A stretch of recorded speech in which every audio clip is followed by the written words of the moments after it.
Nous travaillons sur d'autres systèmes d'armes. Les recherches se poursuivent et les succès en la matière nous seront dévoilés prochainement. La Russie est prête au dialogue avec les États-Unis d'Amérique sur la stabilité en matière de sécurité, mais il faut bien comprendre ici que nous avons affaire à un État dont les milieux dirigeants mènent des actions ouvertement hostiles envers notre pays. Ils sont vraiment sérieux dans leur volonté de parler de stabilité stratégique et en même temps, comme ils le disent eux-mêmes, imposer une défaite cuisante à la Russie sur le champ de bataille.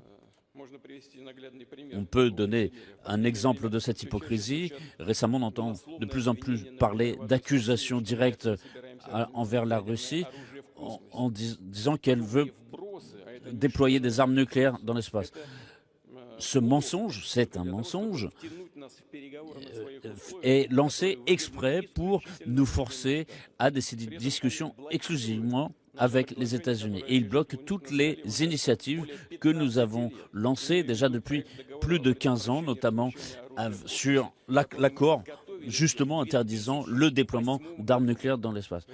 Ça avait été proposé déjà en 2008. Alors de quoi il parle? C'est incompréhensible. Nous avons donc toutes les raisons de supposer que les propos des autorités américaines aujourd'hui, qui disent qu'ils veulent parler avec nous de stabilité stratégique, ce n'est que de la démagogie à la veille des élections présidentielles aux États-Unis. Ils veulent montrer à leurs citoyens et au reste du monde que c'est eux qui dirigent le monde sur ces questions, là où les États-Unis ont leurs intérêts à défendre. Et ils parleront avec la Russie si c'est nécessaire, et là où ils n'en ont pas besoin, ils ne parleront pas, comme ils le disent eux-mêmes, ils chercheront à nous imposer une défaite. Évidemment, nous n'allons pas suivre ça. Notre position est claire. Si vous voulez parler de questions qui sont importantes en matière de stabilité stratégique, il faut le faire seulement dans un ensemble cohérent, en incluant tous les aspects qui concernent nos intérêts nationaux et ont une influence directe sur les questions de sécurité de la Russie elle-même.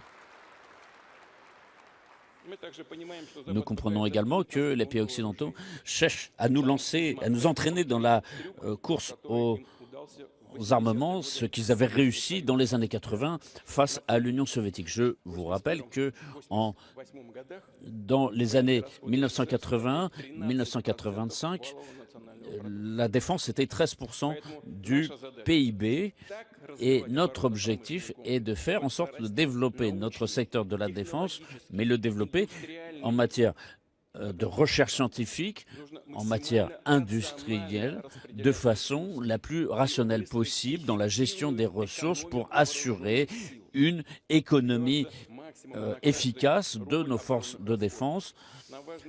Et ce qui est important, c'est d'augmenter le rythme de développement des outils économiques sur le plan social et en même temps garantir notre défense dans les airs, sur terre et en mer, selon les principes d'organisation, avec des systèmes de drones, des systèmes de défense antiaérienne, des systèmes de reconnaissance tactique avec des armes de haute précision et d'autres systèmes permettant de porter des frappes. Nous devons mieux organiser nos troupes sur la direction ouest pour pouvoir réagir aux menaces en provenance de Finlande et d'Europe continentale.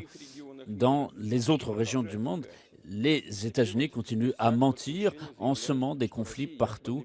Ils disent que la Russie veut agresser l'Europe. Mais nous comprenons bien, vous et moi, que c'est du délire total. Et en même temps, eux-mêmes, ils choisissent des cibles pour porter des frappes sur notre territoire.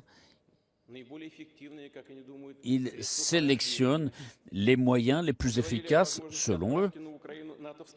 Ils envoient des contingents militaires en Ukraine, mais nous gardons à l'esprit le sort de ceux qui envoyaient leur contingent sur le territoire de notre pays. Et maintenant, ceux qui veulent pratiquer l'intervention dans nos affaires intérieures devront comprendre quel est le sort qui leur sera réservé. Ils doivent comprendre finalement que nous avons aussi des armes. Ils le savent, je viens d'en parler, mais nous avons des armes qui peuvent frapper des cibles sur leur territoire. Et ce qu'ils inventent aujourd'hui, avec quoi ils cherchent à effrayer le monde entier, il faut qu'ils sachent que tout cela peut réellement entraîner un conflit avec l'utilisation de l'arme nucléaire et donc la destruction de la civilisation. Est-ce qu'ils ne comprennent pas cela? Vous savez, ce sont des gens qui n'ont pas vécu de véritables épreuves. Ils ne savent pas ce qu'est la guerre. Même nous, même notre génération, on est passé par des épreuves pareilles dans la lutte contre le terrorisme, par exemple dans le Caucase. Aujourd'hui, dans le cadre du conflit en Ukraine, nous sommes confrontés à cette menace. Ils pensent que c'est comme des dessins animés pour eux. Que leur dire? Effectivement, la russophobie, comme toute idéologie de racisme et de supériorité nationale et d'exclusivité, elle aveugle, elle prive de raison.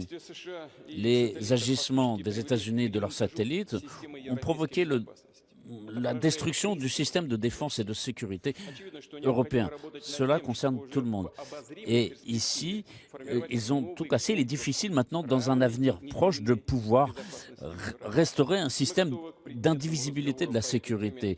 Les discussions, nous sommes prêts à mener des discussions là-dessus avec tous ceux qui sont intéressés. Et je le souligne encore une fois, je pense qu'aujourd'hui, c'est important pour tout le monde. Sans Russie souveraine et forte, il n'y aura pas d'équilibre mondial.